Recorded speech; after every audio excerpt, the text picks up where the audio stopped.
अभी तक हम एल्डिहाइड और कीटोन की रासायनिक अभिक्रियाएं पढ़ रहे थे, जिसमें हम नाभिक रागी योगज अभिक्रियाएं पढ़ चुके हैं। दूसरी हम पढ़ चुके हैं एल्डिहाइड और कीटोन का अपचयन, और आज हम पढ़ रहे हैं ऑक्सीकरण। किसका ऑक्सीकरण? एल्डिहाइड और कीटोन का ऑक्सीकरण। तो आप बात सुनिए कि यदि हम कोई एल्डिहाइड लें, ये CrCHO, ये क्या है हमारा?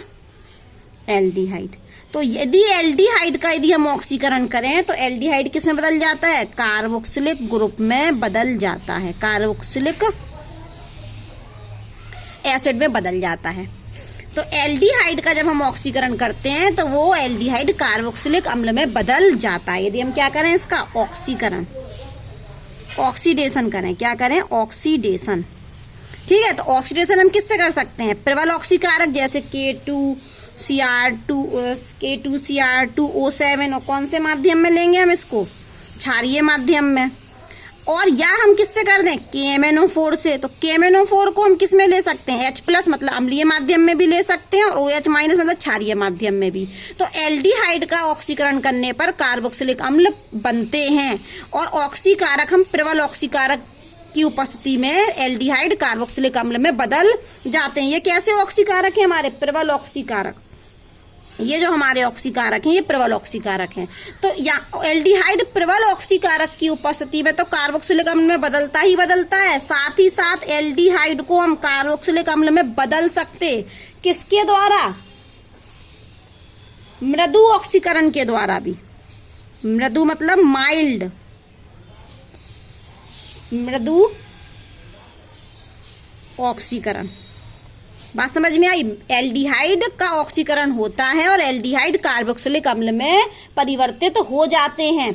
तो हम इनको सामान्य ऑक्सीकरण के द्वारा, जैसे KMnO4 के द्वारा ऑक्सीकरण कर दें या K2Cr2O7 के द्वारा ऑक्सीकरण कर दें, तब तो ये कार्बोक्सिलिक अम्ल में बदलते ही बदलते हैं। साथ ही साथ माइल्ड ऑक्सीकरण के द्वारा, मतलब अब कैसे अभिकर्मक ले रहा है? दुर्बल। ये तो हमारे कैसे हैं? प्रबल ऑक्सीकारक हैं। ये दोनों हमारे क्या हैं? प्रबल ऑक्सीकारक। तो प्रबल ऑक्सीकारक के द्वारा तो एल्डिहाइड कार्बोक्सिलिक अम्ल में बदलता ही बदलता है, जबकि ये दुर्बल ऑक्सीकारक, माइल्ड दुर्बल ऑक्सीकारक के द्वारा भी एल्डिहाइड कार्बोक्सिलिक अम्ल में बदल जाता है। कुछ बात समझ में आया? क्या बोला कि एल्डिहाइड का जब हम ऑक्सीकरण करते हैं तो एल्डिहाइड कार्बोक्सिलिक अम्ल में बदल जाते हैं। प्रबल ऑक्सीकारक की सहायता से भी बदल जाते हैं और दुर्बल ऑक्सीकारक की सहायता से भी बदल जाते हैं, और हम इसको माइल्ड ऑक्सीडेशन कहते हैं। ये क्या है हमारा?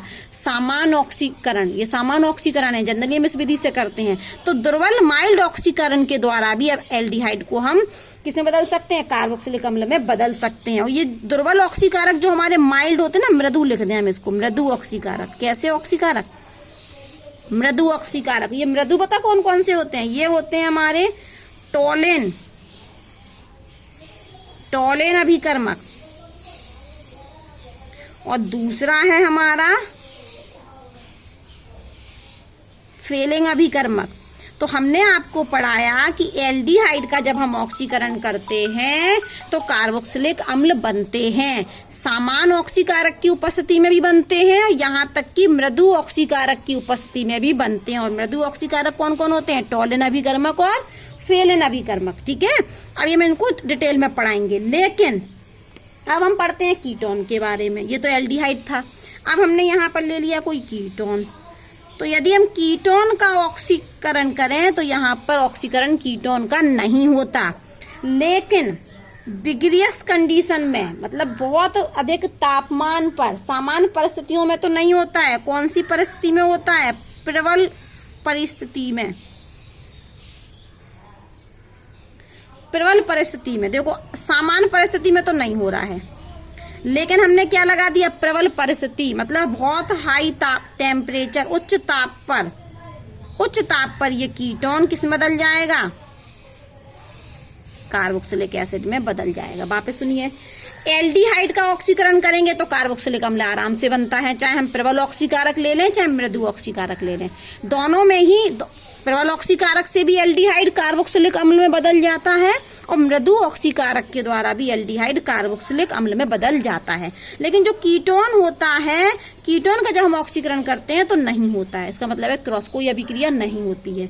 लेकिन यदि कीटोन को हम प्रबल परिस्थिति में, मतलब ऐसे बहुत उच्च तापमान दें, तब कीटोन कार्बोक्सिलिक अम्ल में बदल जाता है। तो क्या नियम निकल के आया कि एल्डिहाइड का ऑक्सीकरण आराम से सामान्यतः होता है, कार्बोक्सिलिक अम्ल बनते हैं, लेकिन कीटोन का सामान्यतः नॉर्मल कीटोन कार्बोक्सिलिक अम्ल नहीं बनाते हैं। लेकिन कब बनाते हैं? विग्रियस कंडीशन में, प्रबल परिस्थिति में बनाते हैं, हाई तापमान पर बनाते हैं। अब बनाते भी हैं तो कैसे बनाते हैं सुनिए।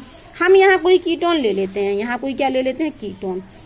जैसे हमने एक सिंपल सा कीटोन ले लिया, ये CH3 C double bond C और CH3, और क्या लगा दिया? High temperature. तब तो होगा, अगर नॉर्मल टेम्परेचर लिखेंगे तो यहाँ कुछ नहीं होने वाला। तो कैसा टेम्परेचर? हाई टेम्परेचर, मतलब प्रबल परिस्थिति।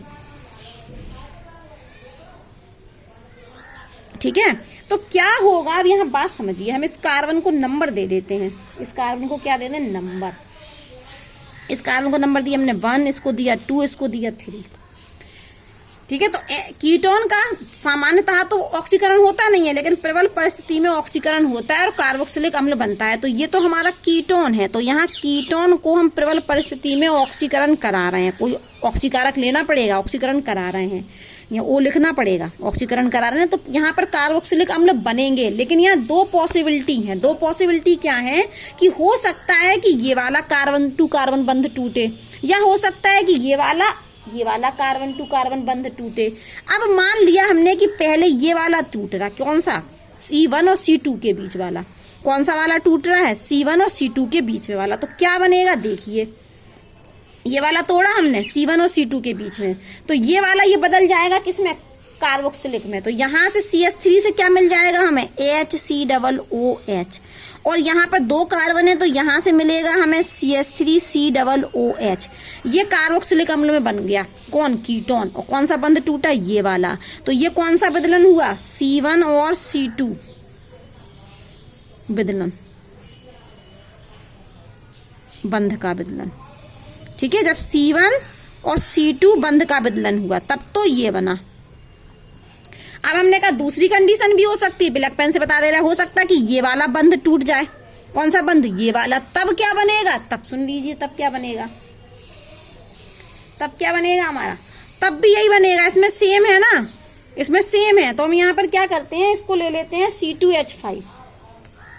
इसको क्या ले लेते हैं? C2H5। ये C2H5 बना देते हैं हम इसको। चलो वापस ही सुन लीजिए आप, हमने यहाँ पर एक कीटोन लिया, क्योंकि इसमें तो ये वाला तोड़ेंगे तब भी सेम टू सेम बन रहा है ना, C2H5 C और CH3। ठीक है, ये हमारी एक क्या है? कीटोन है। एग्जाम्पल हमने बदल दिया क्योंकि उसमें दोनों ही, चाहे C1 से C2 बंध तोड़ रहा है कि चाहे C2 के C3, दोनों ही एक से बन रहा है कि दो दो बनेंगे और इसके ये। ठीक है, अगर ये अभिक्रिया लिखेंगे तो ये दो अणु इसके बनेंगे, दो इसके बनेंगे। अब क्या होगा कि हम ये कर रहे हैं, ये कीटोन ले लिया हमने, इस कीटोन में भी हमने इसको नंबरिंग दे दी। ये कार्बन को दे दिया नंबर, यहाँ पर हमने इसको 1 दिया, इसको 2 दिया, और यहाँ पर ये 3 हो गया। मान लो यहाँ पर 3 और ये 4 भी होगा, क्योंकि दो कार्बन है तो पहले वाले कार्बन को 3 और दूसरे कार्बन को 4था। ठीक है, अब हमने यहाँ पर कहा कि हम कीटोन को यदि हम कैसी स्थिति लगाएं? हाई टेम्परेचर, प्रबल इस परिस्थिति में यदि हम इसका क्या करें? ऑक्सीकरण, तो ये कार्बोक्सिलिक अम्ल में बदल जाता है। तो पहले तो हम बंध तोड़ रहे हैं ये वाला। कौन सा वाला? ये वाला। कौन सा बंध टूटा? C1 और C2 के बीच में। तो क्या बनेगा? देखिए, ये तो बदल जाएगा HCOOH में। ये कार्बन है तो ये कार्बोक्सिलिक अम्ल बना। यहाँ कितने कार्बन दिख रहा है हमें? 1 2 3। तो ये क्या होगा? ये बनाएगा C2H5, ऐसा ही रहेगा, और ये बना देगा COOH। यहाँ कौन सा विदलन हुआ? जब ये वाला विदलन हुआ, कार्बन 1 और कार्बन 2 बंध का विदलन। ठीक है, अब दूसरी कंडीशन हो सकती ब्लैक पेन से, हो सकता कि ये वाला बंध टूट जाए। कौन सा बंध? ये वाला। तो यहाँ पर क्या बनेगा? ये वाला बंध टूटा तो एक तो यहाँ से बनेगा, क्या बनेगा? ये टूटा, तो ये 2 कार्बन, तो ये बनाएगा हमारा CH3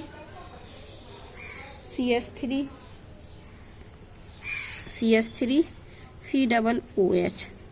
और यहां से ये टूटेगा, ये वाला बंध टूटेगा, तो यहां पर बनेगा ये हमारा CH3COOH। कौन सा बंध टूटा? जब C2 और C3 बंध का विदलन। ठीक है, अब हम जरा किताब से भी देख लेते हैं इसको। ये एक कीटोन था, तो सामान्यतः तो ऑक्सीकरण होता नहीं है कीटोन का, लेकिन प्रबल परिस्थिति में हाई तापमान पर कीटोन का विदलन होता है। तो ये है कीटोन, उन्होंने इस कार्बन को 1 नंबर दिया, इसको 2 दिया, इसको 3 दिया। बोले और कार्बोक्सिलिक अम्ल बनते हैं, देखो ये सब कार्बोक्सिलिक, ये भी कार्बोक्सिलिक अम्ल है, ये भी कार्बोक्सिलिक अम्ल है, ये भी कार्बोक्सिलिक अम्ल है, ये भी कार्बोक्सिलिक अम्ल है। पहली बार वो बोल रहे हैं कि कौन सा बंध टूट रहा, 1 और 2 वाला। तो ये जो 2 कार्बोक्सिलिक अम्ल बने, ये किसकी वजह से बने? इस 1 और 2 के टूटने की वजह से। और नीचे वाले दो कार्बोक्सिलिक अम्ल बने, वो किसकी वजह से बने? C2 और C3 के द्वारा। तो जब उनने ये वाला बंध तोड़ा, कौन सा वाला? ये वाला, ये तोड़ा, ये वाला, ये, तो क्या बनाया उनने? ये तोड़ दिया। तो एक यूनिट ये मिली हमें R, और CH2 किसमें बदल गया? COOH में। अब हमने ये तोड़ा, तो ये क्या बनाया? देखो R रहेगा, CH2 रहेगा, और CO का क्या हो जाएगा? COOH। अब तो ये 2 कार्बोक्सिलिक अम्ल बन गए। अब मान लो हम ये वाला बंध तोड़ रहे हैं, यहां से ये तोड़ रहा है, तो 2 यूनिट ऐसे बनेंगे। एक ये बनेगी RCH2COOH, और यहां से क्या बनेगा? R, और ये CH2 किस में बदल जाएगा? COOH में। यही तो हम कह रहे थे कि यदि हमने ये बंध तोड़ा, ये वाला बंध तोड़ा, तो ये अकेला C है, तो ये क्या बनाएगा? HCOOH फॉर्मिक अम्ल बनाएगा। और ये पूरा टूटेगा, तो ये C2H5 तो रहेगा, और ये CO का यहाँ बदल दिया COOH में। और जब हमने इसको तोड़ा, इस वाले को यहां से, तो इसमें क्या हुआ? जब यहां से तोड़ा तो ये क्या बन गया? CH3COOH। और ये यहां से टूटा, तो ये वाला ग्रुप फिर CH2 में COOH में बदल गया, तो 2 CH3COOH बन गए। इस तरीके से हमारा कीटोन के द्वारा क्या बन जाता है? कार्बोक्सिलिक अम्ल बनता है। लेकिन यहाँ 2 पॉसिबिलिटी हैं कि 2 कार्बन टू कार्बन बंध टूटते हैं, तो ये भी कार्बन टू कार्बन बंध है और ये भी कार्बन टू कार्बन बंध है। तो जब हम कीटोन का ऑक्सीकरण करते हैं प्रबल परिस्थिति में, तो 2 पॉसिबिलिटी हैं, कार्बोक्सिलिक अम्ल के मिश्रण बनते हैं। ठीक है, और ये मृदु ऑक्सीकरण वाला अब हम पढ़ेंगे टॉलिन अभिकर्मक नेक्स्ट वीडियो।